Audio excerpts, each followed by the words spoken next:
Hola amigos, je vous souhaite la bienvenue dans cette vidéo d'Espagnol pas à pas. Est-ce que vous avez envie de travailler votre prononciation? Eh bien, je vais vous lancer un petit défi, 10 mots hyper difficiles à prononcer. On va les travailler ensemble, mais c'est juste après ça.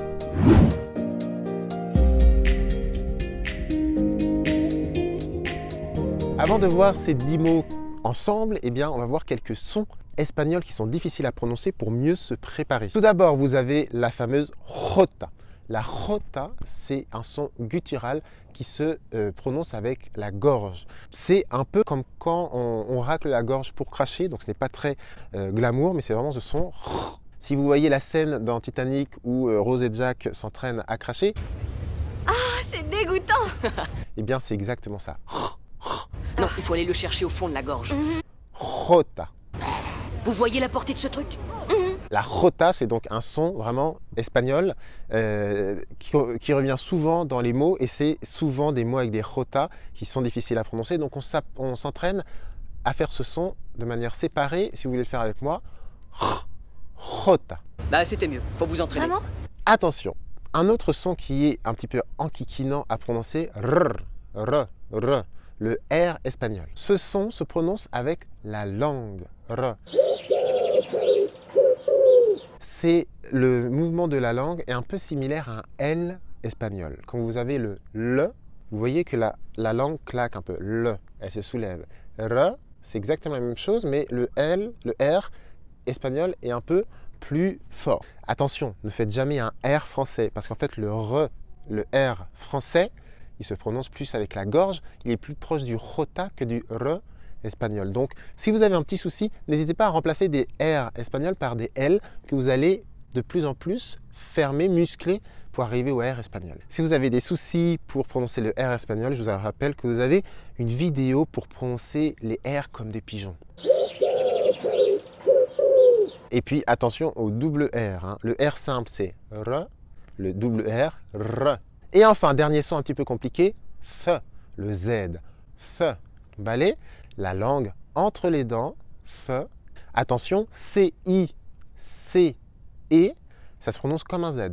Fi, F. Maintenant que vous savez prononcer les sons difficiles, eh bien on va faire des mots difficiles. En espagnol, vamos. Ce premier mot, sonrojar. Aïe, aïe, aïe, il veut dire rougir. Ce qui est difficile, c'est que vous avez le R et le R dans le même mot. Sonrojar. Sonrojar. Autre mot difficile.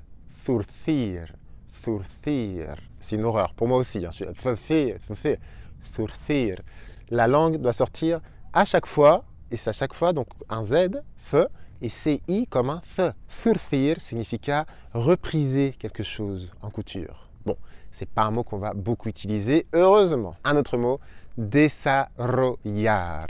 Un autre mot difficile, desarrollar. Attention, R, donc double R, et juste après vous avez un double L qui vous attend, clac, mais pas de panique, ça se prononce comme un Y. Desarrollar.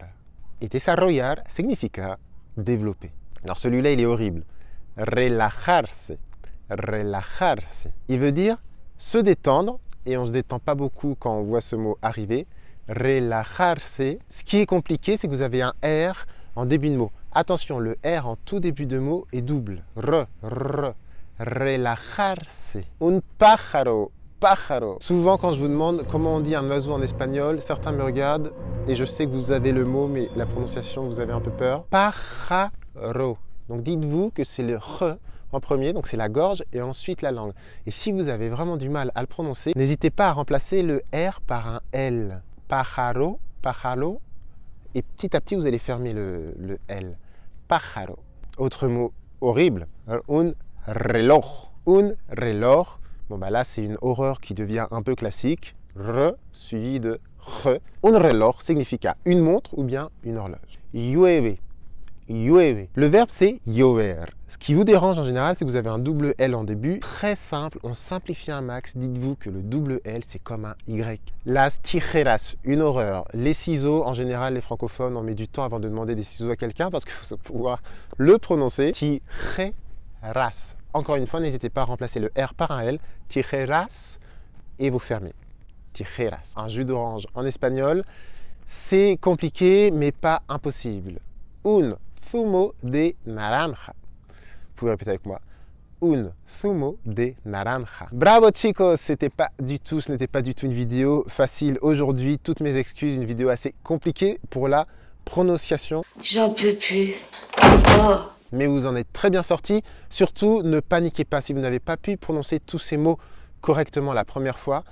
Revoyez cette vidéo de temps en temps, petit à petit, vous allez assimiler ces sons et les restituer de plus en plus facilement, je vous le promets. Je vais dormir comme une masse. Si ce n'est pas encore fait, je vous rappelle que vous avez l'e-book Objectif Espagnol. Si vous avez envie d'autres astuces, de conseils, eh bien, dans cet e-book d'une 40aine de pages, je vous propose toutes mes astuces, tous mes conseils pour parler espagnol rapidement. C'est gratuit dans la description de la vidéo. Et si vous le souhaitez, vous pouvez avec grand plaisir me mettre un petit like. Ça me fera un grand plaisir. Muchas gracias. Namasté. Et puis, vous avez le moment fatidique des devoirs. Les devoirs aujourd'hui, alors ce sont des faux devoirs, mais juste pour voir un peu entre nous, dites-moi le mot que vous avez le plus de mal à prononcer. Est-ce que c'est un mot de cette liste? Est-ce que c'est un autre mot? J'ai hâte de découvrir ces mots difficiles. Perfecto, pues hemos terminado esta clase. Floppy est venu pour vous dire au revoir. Lui, pas de problème de prononciation. Quelle chance cette vie de chien. Entonces de nuevo, muchas gracias. Estamos en contacto. Floppy il veut descendre, courir, donc on va aller se promener dans la Pinède. Hoy estamos en una pineda, une pinède con los pinos, entourée d'une forêt de pins, à 20 minutos, estamos a 20 minutos de Barcelona. Vous avez en fait Barcelone qui se trouve juste ici, derrière la montagne, on voit quelques bâtiments. N'hésitez pas à me faire coucou d'ailleurs quand vous passez, si vous passez par Barcelone, je suis toujours ravi de vous rencontrer. Os deseo que os vaya todo muy bien. Hasta luego chicos. Ciao.